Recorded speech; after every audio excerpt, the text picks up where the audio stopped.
Welcome to the Tangent Podcast. It's good to be back with you on a fine Tuesday evening. How you doing? Not Tuesday. Oh, it's Monday. Yeah. Yeah. I'm good. How are you? I'm good. It's the dynamic duo tonight. Yeah, back to the original duo. Ryan could not make it at this time. He may join later. He may not. Who knows? But don't worry. The good ones are here. We got you. We got you. Well, should we just get right into it with our drink of the day here? You gotta start with the drink. You gotta start with the drink. All right. What are we drinking, I love Jack? how inconsistent we are with this. I know. It's just like, you gotta start with the drink, and then some weeks we don't even mention it.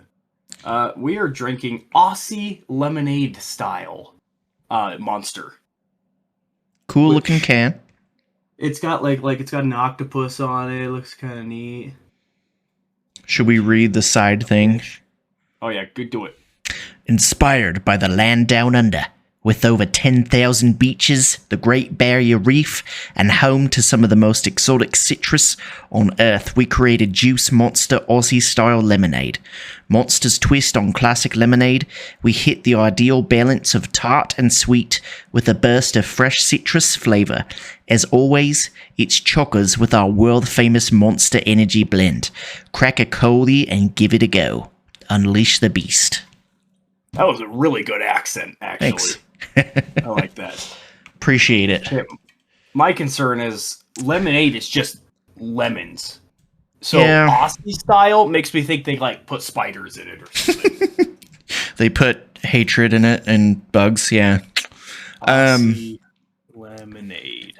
Lemonade is good, but I feel like there's a pretty low cap on lemonade. That's fair. Like regular lemonade. Obviously, there's like raspberry lemonade, but let's get into this. Yeah. Let's see what we got. Smells like lemonade. Yep. Oh. Different than I thought it would be. Yeah, that's not just lemonade. Is there like some lime or orange in there as well? There's another citrus in there for sure. Oh, I like it. I do too. It's way different than I thought it would be. Yeah, it's... So I usually don't like the sugary monsters. This one's probably one of my favorites of like the full sugar ones though. Yes, I'm looking at the ingredients, and one of them is lemon juice, but there's not another juice listed. There's citric acid, but every monster there's has not. citric acid. I like that a lot. I think it's like good. it. I like it. Out of 10, what do you give it? 7.5. That's what I was going to say. Maybe an 8. Maybe. As we go, maybe I'll develop a little bit more taste for it. It does have an interesting kind of like... This fish in the upper right is making an 8 for me. Look at his face. Ooh, look at that octopus's face too. Dude, that octopus is dope. Whoever designs the cans of monsters, they do a really good job. I will say that. They really do. All right. Well, Band. All right. Get moving on here to the old encounter. All right. Are you ready for this one? Titled, "Walked outside my apartment at night and saw a glitchy screen appear and disappear." ooh. Not even sure what that means yet, but I am curious. Sounds different than anything else we've had. Yeah. All right. Oh, hold on. Let me just... I have to make sure... Okay, it's fine. I just had to read through it, because I thought I saw something that might be not appropriate for all ages, but we're good. Gotcha. Okay. This happened at around 9:30 p.m. I was going to go out and take out the trash, and I asked my sister to tag along with me and bring my dog along so that he could go pee. I stepped out first, and something bright immediately caught my eye, and it looked like a vertical, rectangular, colorful, glitchy screen. I was ready to brush it off as my eyes just tricking me, and so I quickly looked around for the source of the light, thinking that maybe it was caused by car headlights or whatever. But there wasn't a moving car or a person in sight. Shortly after, my sister stepped out with my dog, and my dog completely freaked out and started lunging into the direction of the light while barking and growling. My sister said, "Oh, there's just someone outside." I pushed my dog inside the house and told my sister to keep him inside and that I'd be right back. When I checked where the light once was, it was gone. I walked down the stairs and called my sister on the phone as I made my way towards the dumpster and explained to her what I saw. She then told me she had just seen a man's head, and it looked like he was just walking by. She then paused and realized that you wouldn't be able to see anyone walking from that angle because we lived on the second floor. She recalled seeing a white man wearing a hoodie and disappearing behind the column. From the perspective of the door, we are unable to see anyone straight ahead of us, plus it's nearly pitch black outside, so even if you could, you still wouldn't have any clear visibility. So in order for a man to be even visible, he would have to be somehow taller than the floor of the second window. Dang. So basically, we have no clue what we saw, and my sister saw an oddly placed man, while I saw a weirdly glitchy screen in the exact same spot. At the exact same time. I tried browsing around online to check if anyone's seen anything similar, but I couldn't find much. This honestly isn't our first time seeing things at the same time. From a young age, I would hear and see things weird, and she would also hear them. My dog has also let me know I'm not just seeing things that aren't there. I always check for his reaction as well. That's it. That's weird. So just a head. So one of them saw just a head and the other one saw a screen? Yeah. And they live on the second floor. Right. She had seen a man's head, and it looked like he was just walking by. Then she paused to realize that you wouldn't be able to see anyone from that angle because we're on the second floor. Weird. Matrix. We're in the Matrix, my friend. In the Matrix. Confirmed. That's a weird one. That's totally different than like a ghost encounter. I would think that's two completely different things, but then he mentioned that they were in the same spot at the same time. So they were in the same room looking out the same... No, I think he was outside and he saw it up there. Oh, okay. While she was inside, like looking out the window, and then he was looking from like the side of the house or something like that. Weird. I think. And also the dog was apparently barking in that direction as well. You know what it was? It was, I'll pull it up here. It was, is it Mr. Electric from Spy Kids? It was this guy right here. Oh. It was that guy. George Lopez? Yeah. Just the head on the screen. It answers both questions. It does. He just had a small glitch for a second, and while he was logging into his face. Have you heard of the little conspiracy about, not conspiracy, but like the George Lopez show of how it would always come on late at night and people would always wake up like right at the intro, and everyone has this like same memory of waking up and seeing the George Lopez intro? Let me look it up real quick. It's... I have read about that, and I've also had that happen to me as well. Right. It's called the George Lopez conspiracy. Yeah. Or the George Lopez effect. That's really funny, because that is like it's kind of like a weird, surreal intro to a TV. It's just like a weird thing, like a weird video. So it's kind of funny. It's like that, Have You Dreamed About This Man? It's like the same thing. Oh, Everyone has this experience with George Lopez for some reason. Weird. Well, cool. That was a good encounter. Thanks for providing that for us. Was that anonymous? Yes. Okay, cool. Well, should we get right into the old topic for the day?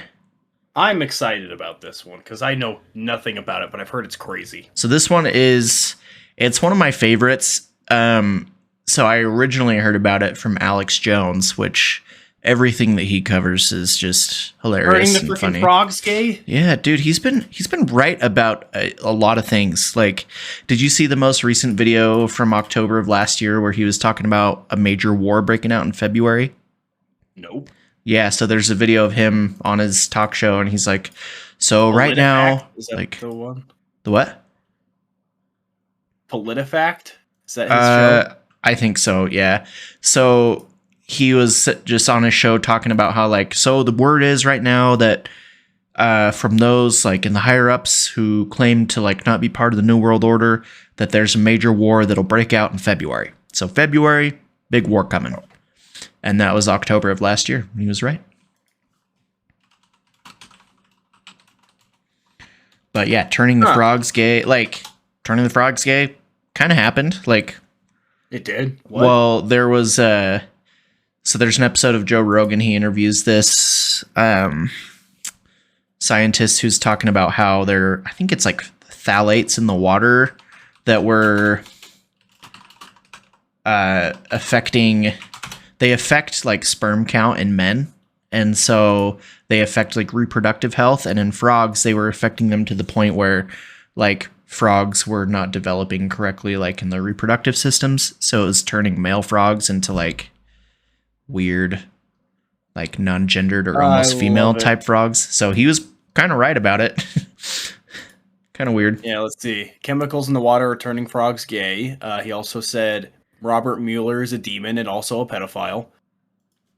He said the Sandy Hook shooting was staged. Oh my gosh, I don't know. That one's hard. Yeah, that one's...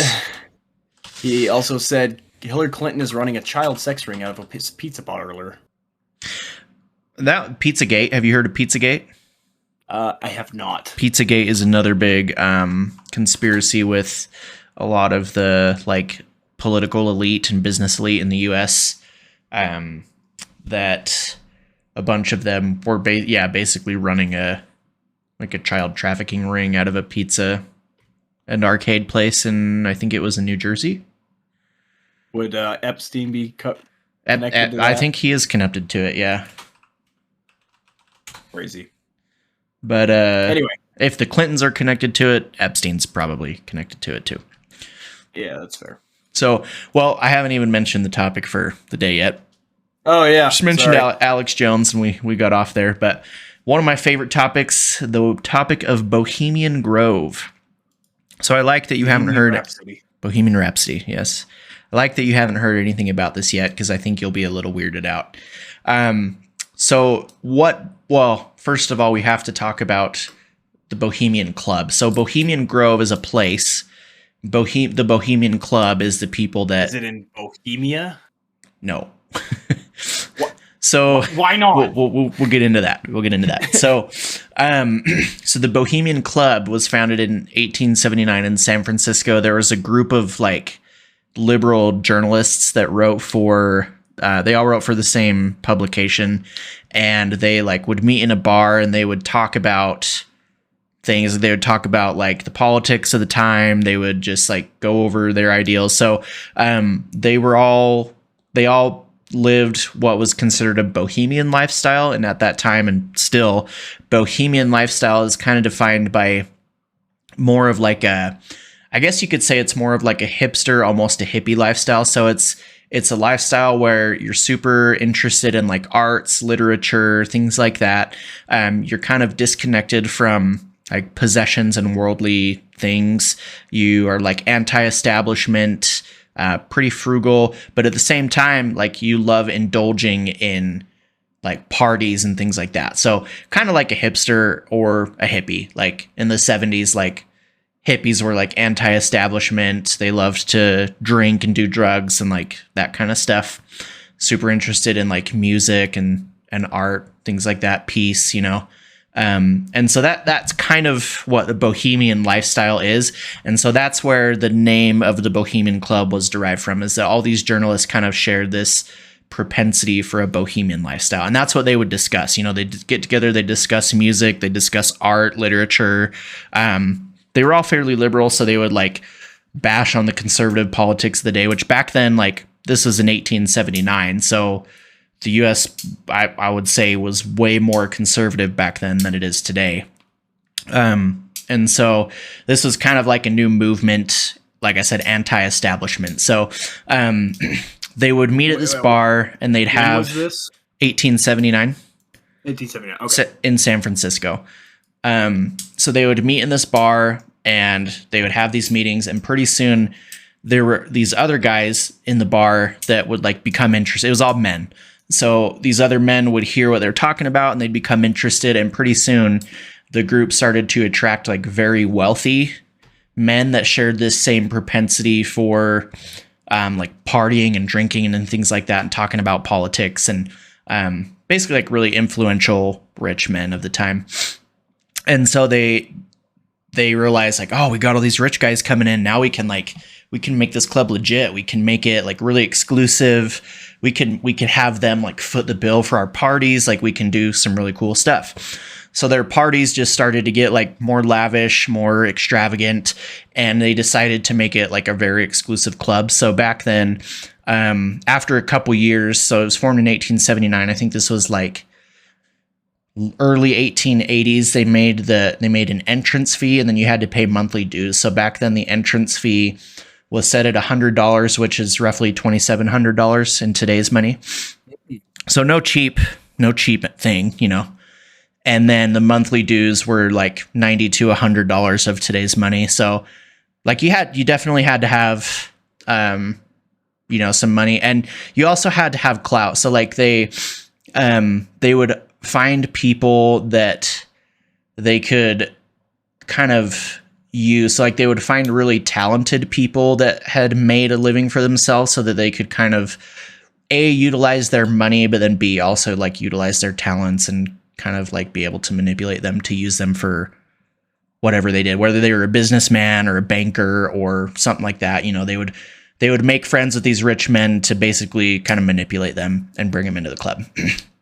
And so they kept this, the only thing that they kept really from like the bohemian lifestyle, like they kind of abandoned the lifestyle of like frugality and being into like, they kind of kept the arts and literature thing, but like frugality and like disconnection from worldly things, they really abandoned that. So they weren't really like bohemian anymore. But they just started to have like crazy parties, and that's what they loved to do.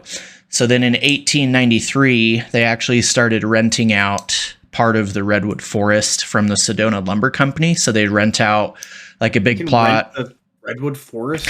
Back then you could. So they would rent part of the forest, and they'd go out there and like camp and have parties or whatever. And then actually in 1901, they purchased 160 acres of the forest, which today it's actually expanded to 2,700 acres. So it's just over four square. They still have it? Yeah, they still have it. This is still a thing. So it's just over 4 square miles. So the area is like 3 times bigger than Central Park. So it's a huge area, and it's super wooded. So at the area now, there's like 100 plus different campsites, like kind of broken off from the main area. And then in the middle of the property, there's what they call the Grove stage. And around the stage, there's a 2,000 seat like amphitheater. And then they have a big campfire circle. There's a huge fire pit that's surrounded by like big redwood benches. They have a clubhouse, and then they have a building that they use for like dining and entertainment service. And then the weirdest thing to me is that there's a huge owl shrine. So that's what's behind me, this big owl statue. So it's a concrete owl statue that's like up on these concrete stairs. And they have like a fire pit right next to that too.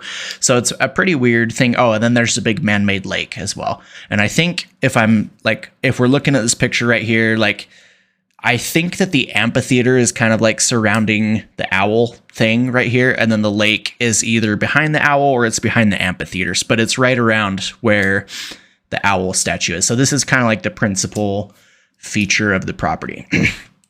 So it's still an active thing today. Like it's been going strong for, since 1879. The Bohemian Club is the group, and Bohemian Grove is this property.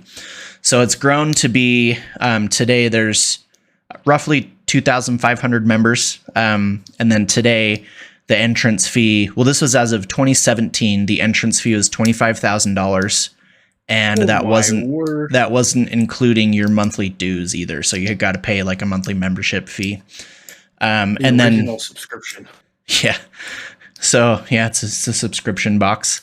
But then also to become a member, like you have to be recommended by someone that's already a member, or like you have to be recommended by several different people to get in. And then once you're a member, you can also bring approved guests.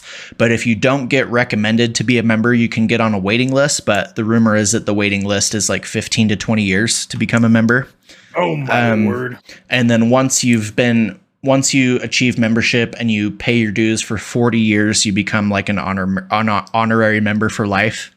So there's quite a few life members now, but so the members of this club, it's very exclusive. So throughout the years, as it's gotten more exclusive, it's strictly like the world elite. So it's like business magnates, like presidents, politicians, bankers, like financial, like basically the higher ups of the higher ups, like the most elite, the richest, and the most well-connected people in the world. So some of the most notable names: President Reagan, President Nixon, President Ford, President Hoover, Charles Schwab, the guy who founded the Charles Schwab investment group, President Roosevelt, Clint Eastwood, Mark Twain, William Randolph Hearst, both President Bushes, so George H. and George W., Walter Cronkite, Dick Cheney, and then like a bunch of other people as well. But those are some of the most notable.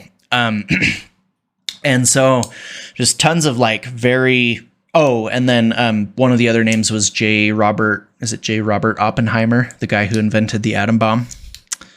That'll come into play later as well. So just tons of like very elite, very wealthy, well-connected people, and they all get together to meet. So they have a gathering every July. So the largest party is for 2 weeks every July, and the property is like super well guarded. I didn't know, like I wasn't able to find out if they hire out security or if they like have their own security, but I know that they have like private property signs everywhere. It's super hard to get onto the property, and if you get onto it, then you'll be arrested if they catch you. And they've basically done a media blackout. So back in I believe it was the 30s, they did a complete camera blackout where no cameras are allowed, no media is allowed in, and anyone that becomes a member or goes on the property is sworn to secrecy. So they have to basically take like an oath of secrecy. And so even the employees, like they hire out a lot of people from the surrounding area to work there as like waiters or, doing laundry, things like that. But even they are not allowed to like directly participate in any of the activities that go on, and they're kind of sequestered to their work area. So they never see like any of the big activities or take part in any of the discussions that go on there. So, okay, I'm looking at the satellite view of this place, and I'm not finding those places you're talking about. Like, I don't see an amphitheater. Let me see if I can pull up the map. It's just covered by trees because there are a lot of trees. So I can't find like an actual map. I can just find like a recreation of it. But let me find a good one. Search that. Oh, that didn't help.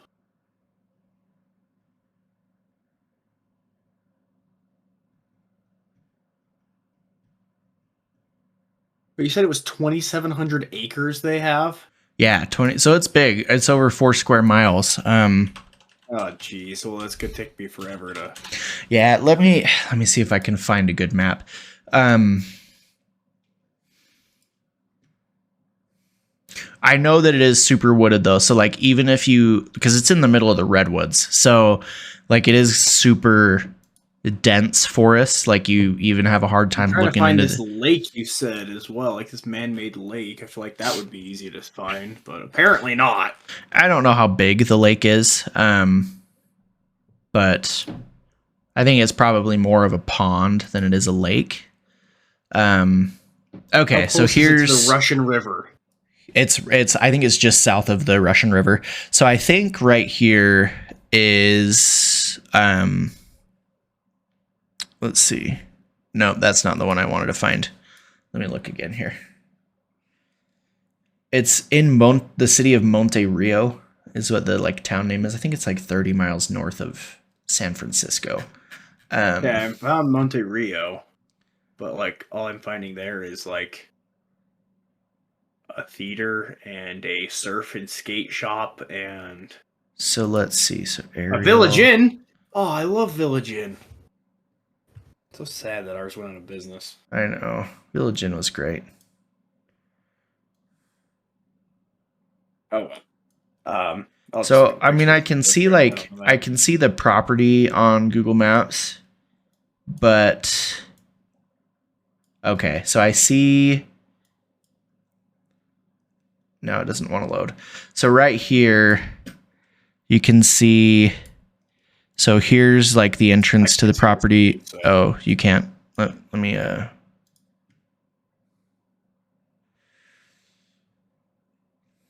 Let's see. How do I change my? Let's see. Display. Can you see this now? Why? What? Let's see. Trying to share my screen in Discord. Oh yeah, it's not working. Oh well. I'm gonna do it. I'm gonna do it.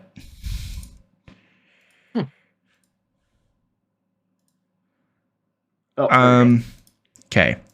So the entrance to can you see this now? Oh, you're on Bing Maps too, by the way. I know.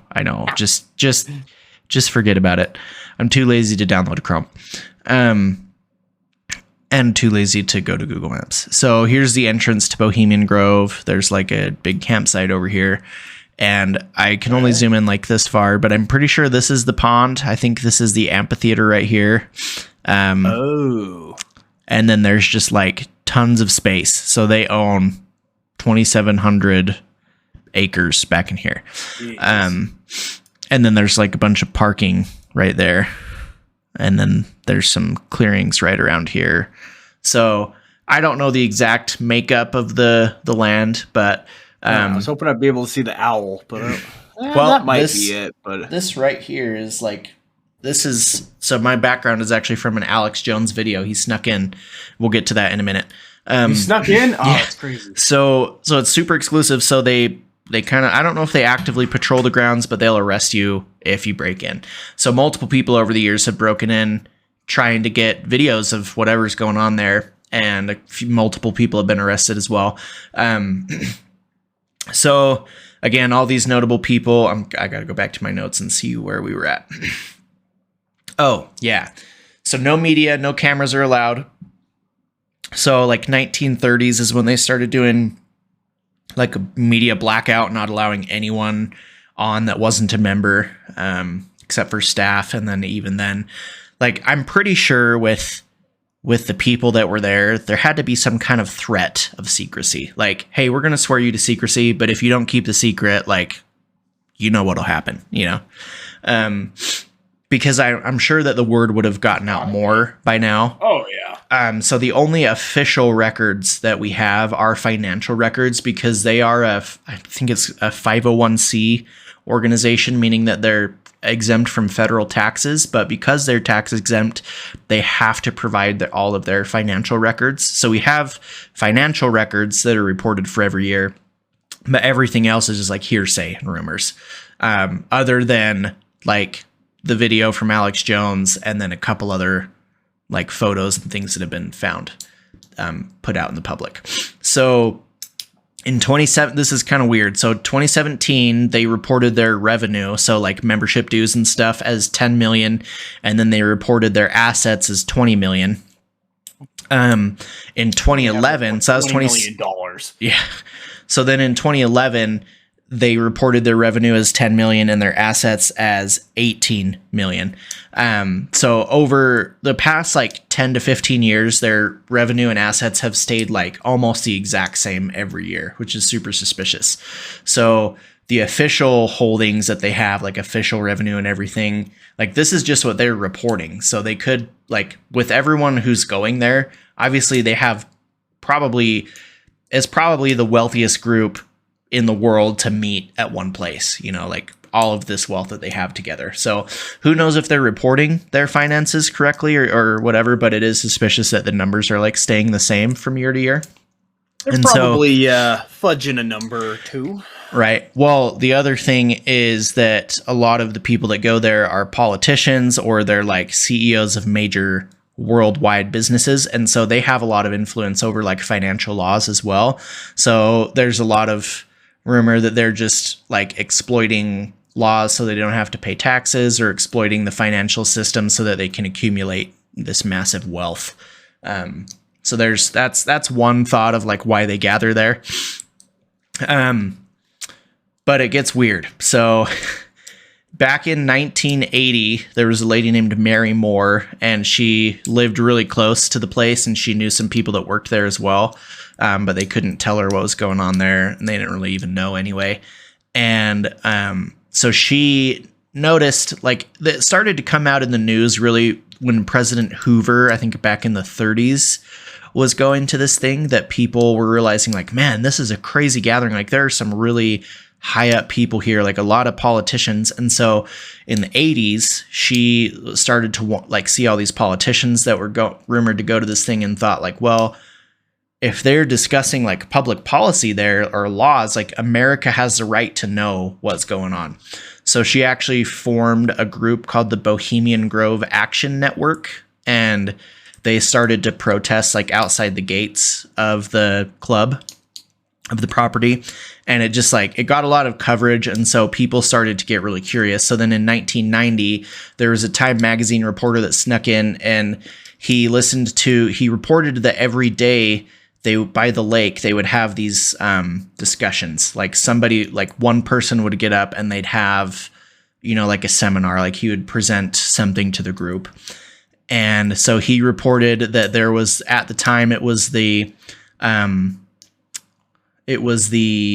commander-in-chief of the Strategic Air Defense Group or something that was like nuclear defense. And he was up there making kind of like a pitch about like new military aircraft program that he wanted people to like invest in. And so kind of weird, like he's up there doing military stuff, trying to get people to buy into this new government military program. To the military then? Well, like this is the richest group in the whole world. He wanted them to foot the bill for, you know, military spending. So that was like the first that was an article that came out. What was it called? It was called, let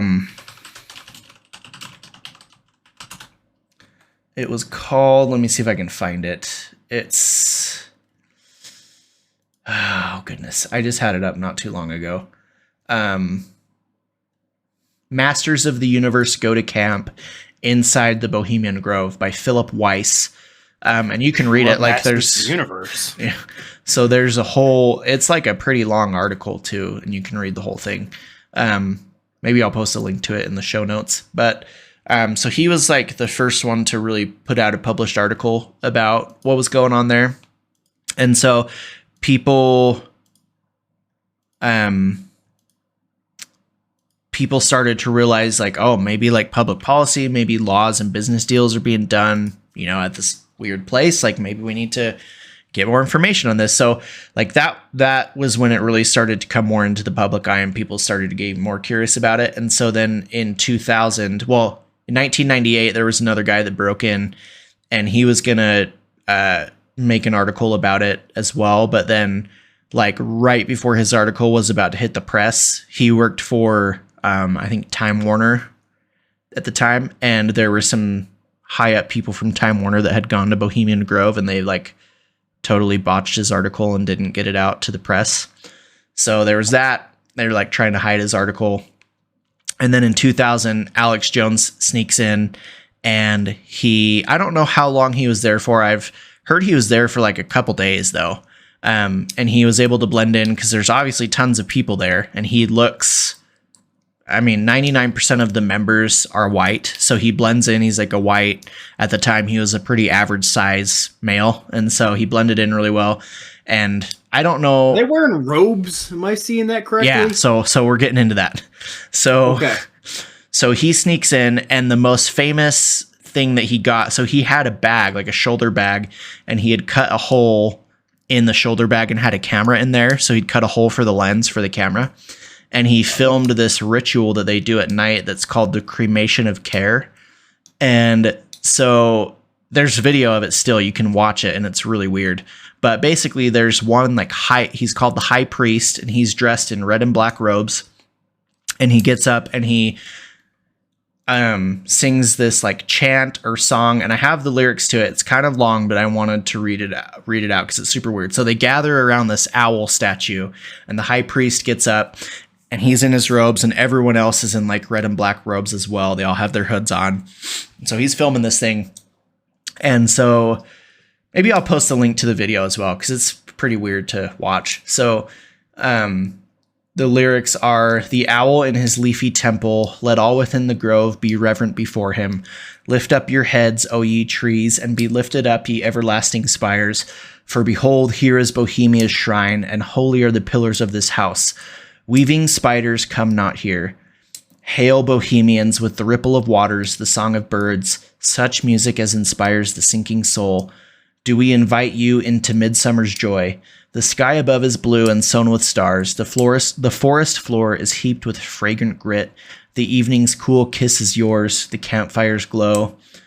The birth of rosy-fingered dawn. For behold, here is Bohemia's shrine, and holy are the pillars of his house. Shake off your sorrows with the city's dust, and cast to the winds the cares of life. But memories bring back the well-loved names of gallant friends who knew and loved this grove. Dear boon companions of a long ago, aye, let them join us in this ritual, and not a piece be empty in our midst, all of these battles to hold, in this gray autumn of the world, or in the springtime of your heart, attend our tale, gather ye forest folks, and cast your spells over these mortals, touch their world-blind eyes with carrion, open their eyes to fancy, follow the memories of yesterday, and seal the gates of sorrow. It is a dream, and yet not all a dream. Dull care in all of his works harbored it, and vanished Babylon and goodly Tyre.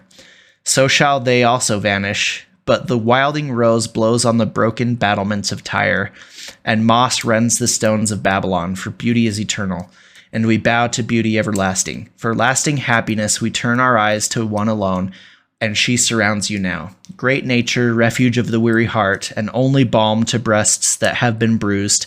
She hath cool hands for every fevered brow, and gentlest silence for the troubled soul. Her counsels are most wise, she healeth well, having such ministries as calm and sleep. She is ever faithful. Other friends may fail, but seek ye her in any quiet place. Smiling, she will rise and give to you her kiss. So must ye come as children. Little children that believe do not ever doubt her beauty or her faith, nor deem her tenderness can change or die. Bohemians and priests, the desperate call of heavy hearts is answered. By the power of your fellowship, dull care is slain. His body has been brought yonder to our funeral pyre, to the joyous singings of a funeral march. Our funeral pyre awaits the corpse of care. O thou thus ferried across the shadowy tide, in all the ancient majesty of death, dull care, ardent enemy of beauty, not for thee the forgiveness or the restful grave, fire shall have its will of thee. And all the winds make merry with thy dust, bring fire. It's not done yet, sorry, still going. Fools, fools, fools, when will ye learn that me ye cannot slay? Year after year ye burn me in this grove, lifting your puny shouts of triumph to the stars. When again you turn your faces to the marketplace, do you not find me waiting as of old? Fools, fools, fools to dream you conquer care. Say, thou mocking spirit, it is not all a dream. We know thou waiting for us. When this out sylvan holiday has ended, we shall meet thee and fight thee as of old. And some of us prevail against thee, and some thou shalt destroy. But this too we know, Year after year within this happy grove, our fellowship bans thee for a space. Thine malevolence, which would pursue us here, has lost its power under these friendly trees. So shall we burn thee once again this night, and with the flames that eat thine effigy, we shall read the sign, midsummer sets us free. Ye shall burn me once again, not with these flames which hither ye have brought, from regions where I reign. Ye fools and priests, I spit upon your fire. O owl, prince of all mortal wisdom, owl of Bohemia, we beseech thee, grant us thy counsel. No fire, no fire, no fire. Let it be in the world where care is nourished on the hates of men, and drive him from this grove. One flame alone must light this fire. One flame alone must light this fire. A pure eternal flame, at last, within the lamp of fellowship, upon the altar of Bohemia. And that's it. Wow. So that's recited at this altar by the high priest. Every time? Well, it's this back and forth conversation. So it's called the cremation of care, and care, so basically the ritual is they recite this thing. So the high priest is reciting it, and then part of this is care speaking back. So there's a person that's named Care, and Care is speaking back to the priest. So the priest will say this, and then when it's Care's dialogue, Care will like yell it back, like, ye shall burn me once again, all that kind of stuff. Is Care the owl?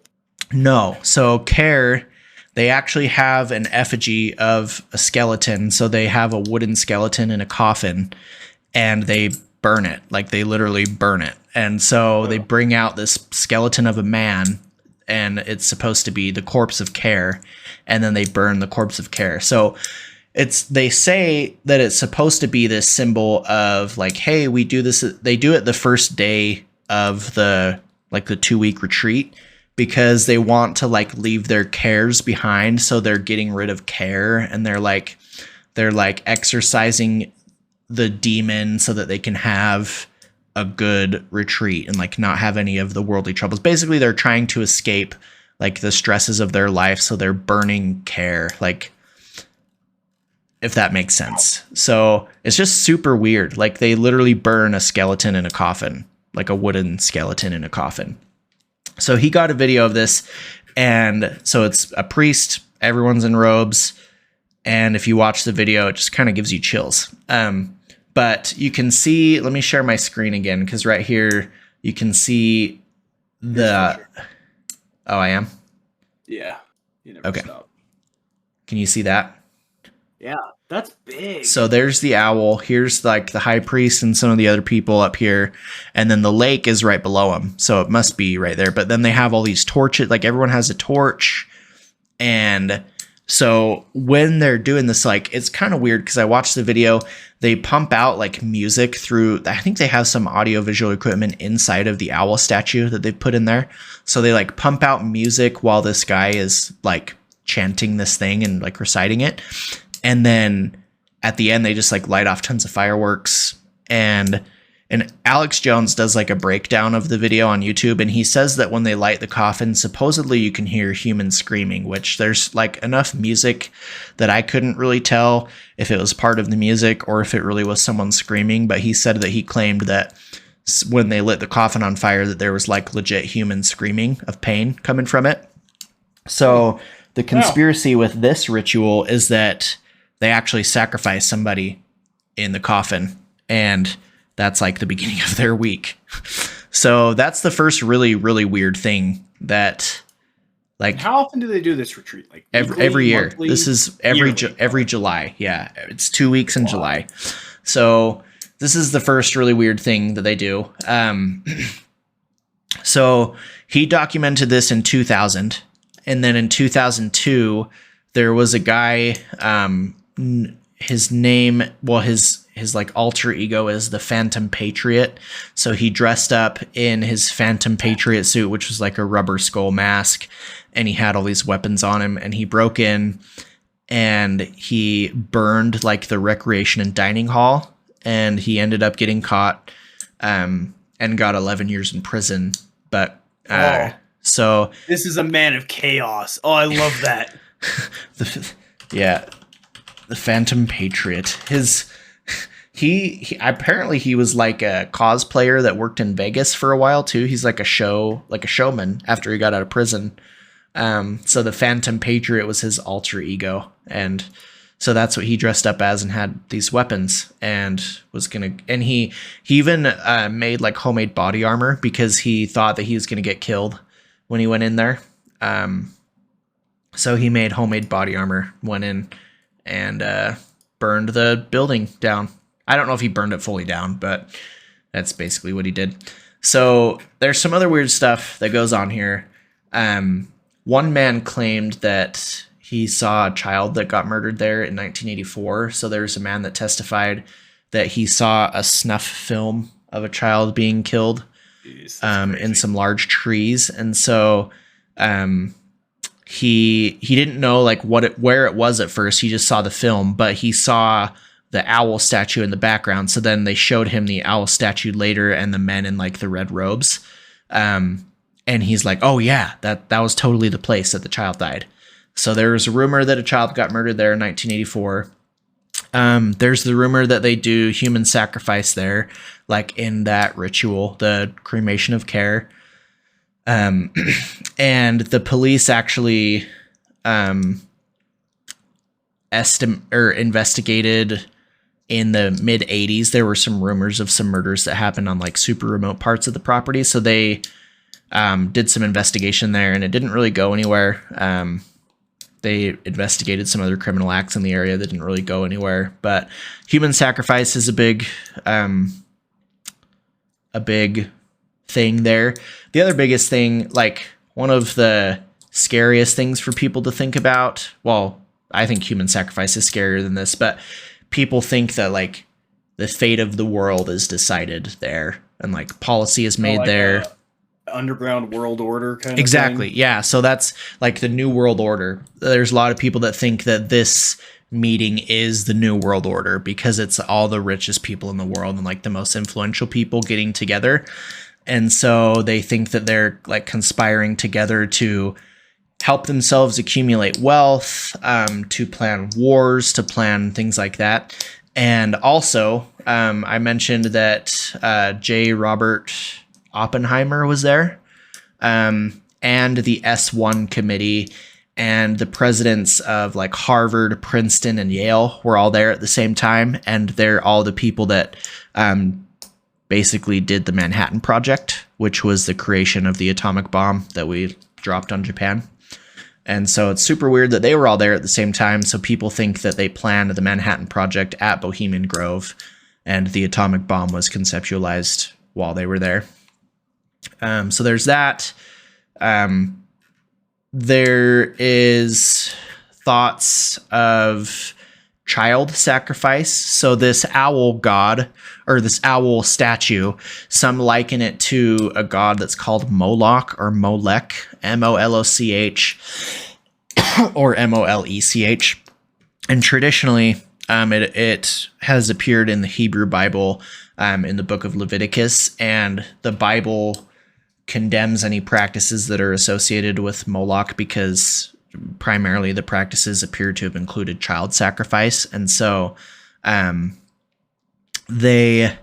scholars think that parents would sacrifice their children to this god to gain power. And so basically it was a sign that you were willing to do anything necessary to gain power. And so the Bible heavily condemned the god of Moloch, but it's theorized that along with the human sacrifice thing that they're worshiping this god Moloch, who sometimes he's shown with the head of a bull and the torso of a human.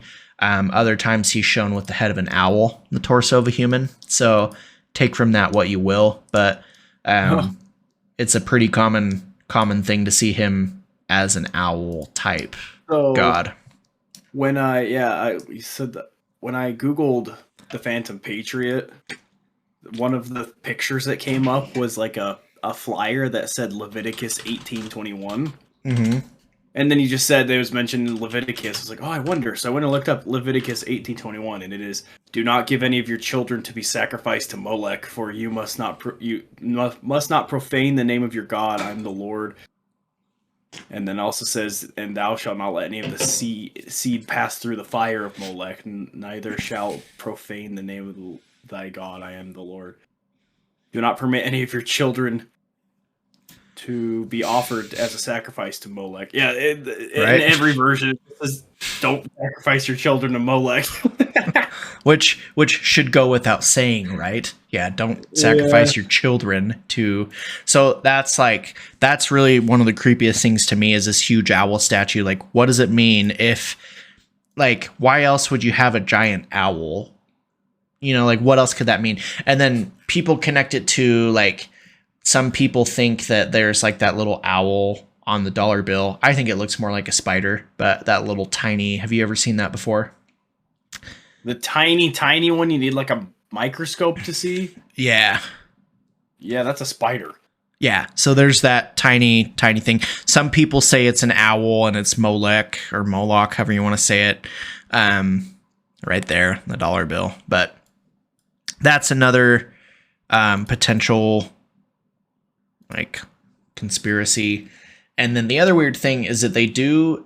So, like, the original thing with Bohemian Club was that they got together to, like, talk about and celebrate, like, art and plays and literature and all this stuff. So they still do plays and things like that. And they have 2 different plays. One is called Hijinks and one is called Lowjinks. And members of the club will put on these plays.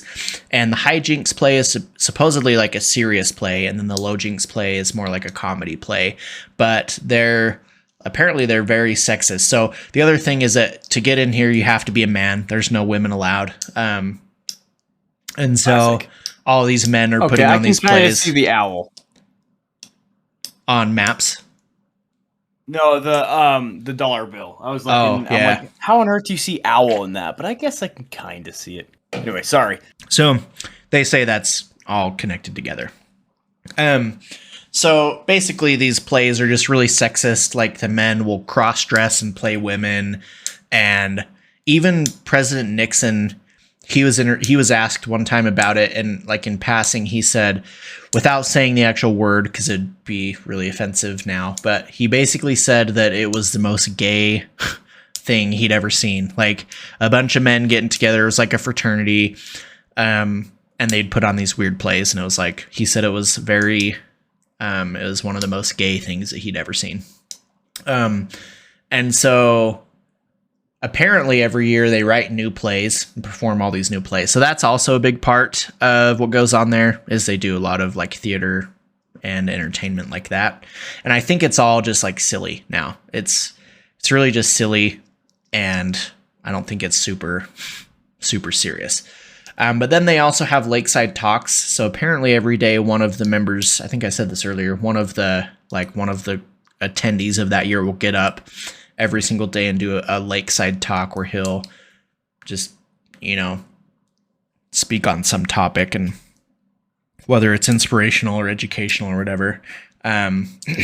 But they'll have one of the... question. Mm-hmm. You mentioned that they're a 501c.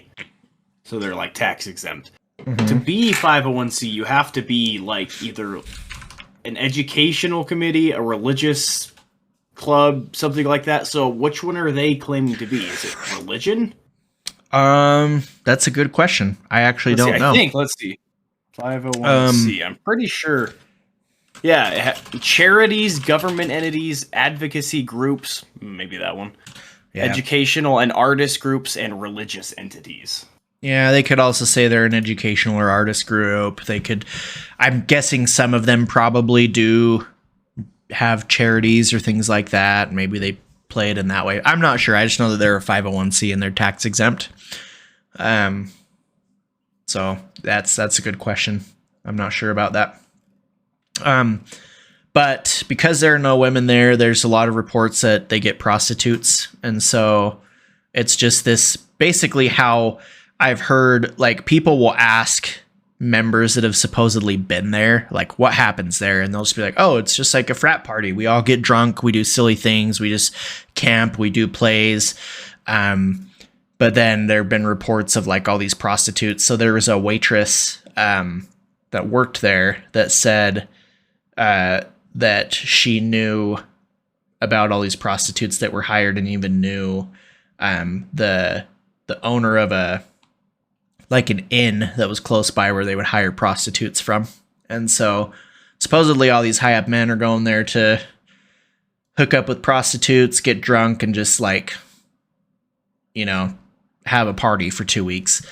One of the big things is that they have this motto, and it was part of the big speech from the ritual.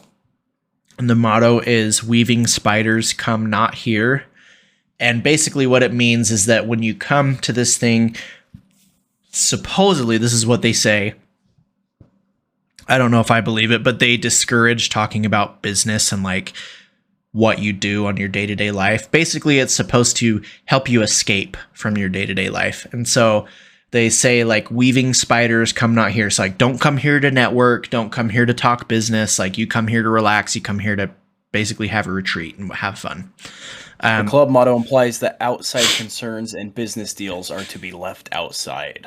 Exactly. Which I think that's a whole load of crock, because you have the most powerful people in the world getting together. They're going to freaking talk business. They're going to create laws. They're going to they're going to find ways to make money. They're going to do business deals. Like, there's no way they're not going to do that. So that's supposedly their motto. But this is pretty much it. Like, there's a lot of other like small conspiracies. Like, they perform these different druidic rituals and things like that. And, basically, the main ones are that they worship Molech or Moloch. They do human sacrifice. They control the world, set policies, start wars, things like that. And so yeah, that's the bulk of Bohemian Grove. There's a lot of other supposed stories and things like that people have told. I don't know how much of it is true, but I have seen the Alex Jones video and heard what he had to say.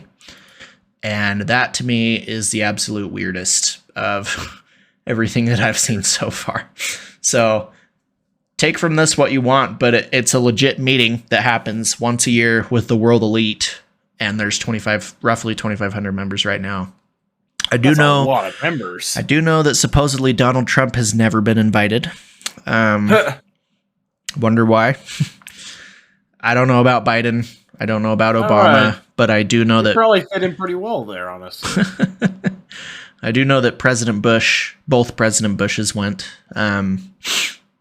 So I want to say Bill Clinton did, maybe not, but doesn't sound like an Obama thing to me. No, but a lot of other presidents have been too.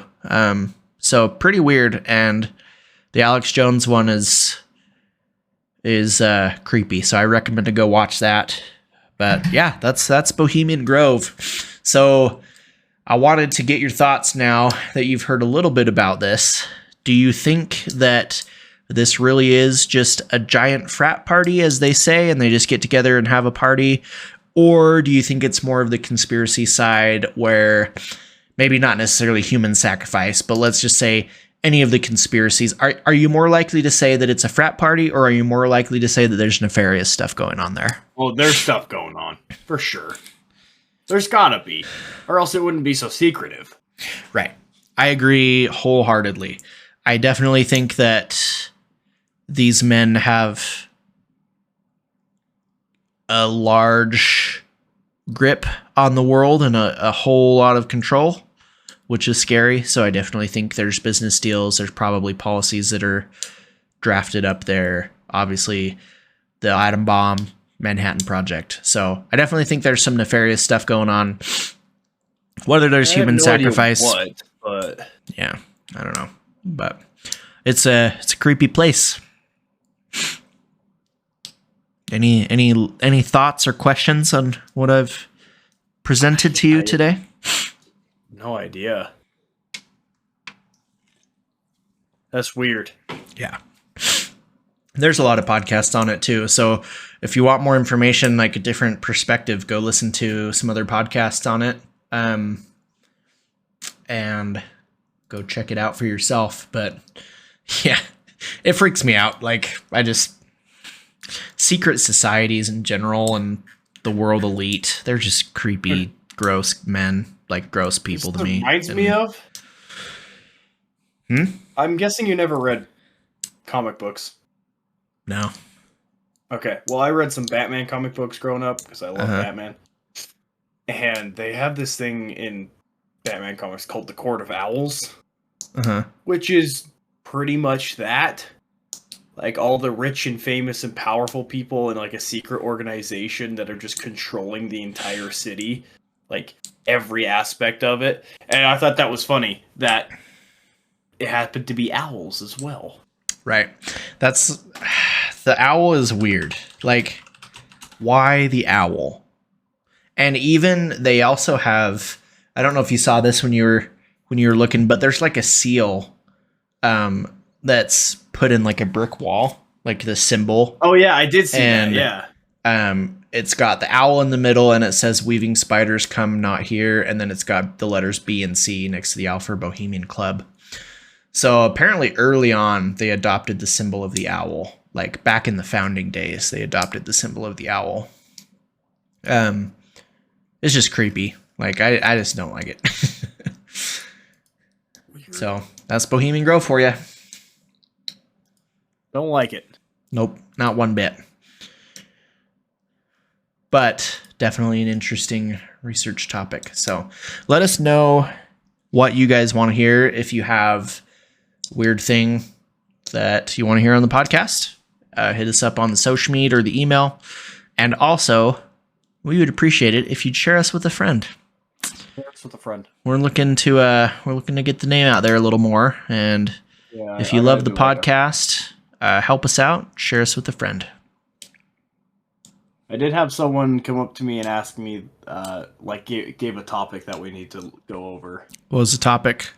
The Russian sleep experiment. Oh, that's a crazy. Is that what it's called? Have you researched that before? Yeah. Well, I've listened to like one thing on it before, so I don't know a ton.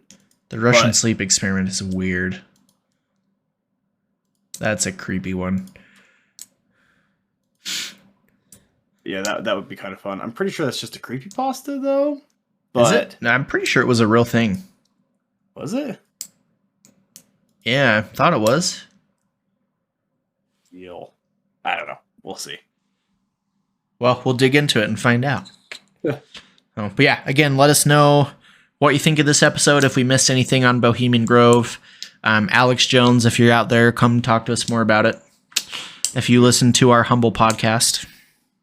That'd be awesome. I could do a Waluigi stash, dude. Wah! Wah! Nice. It's getting long. Jeez. Just realized. You still using the Jerboids? No, I ran out a while ago and Did you? been too lazy to do anything about it. Well, I think he listens. So Good. cool. Well, should we wrap it up? Oil of listening. Yeah, for sure. Share with your friends, and we'll catch you next time, I guess. Thank you so much for listening. Yep. Thanks, guys. Appreciate you. Bye-bye.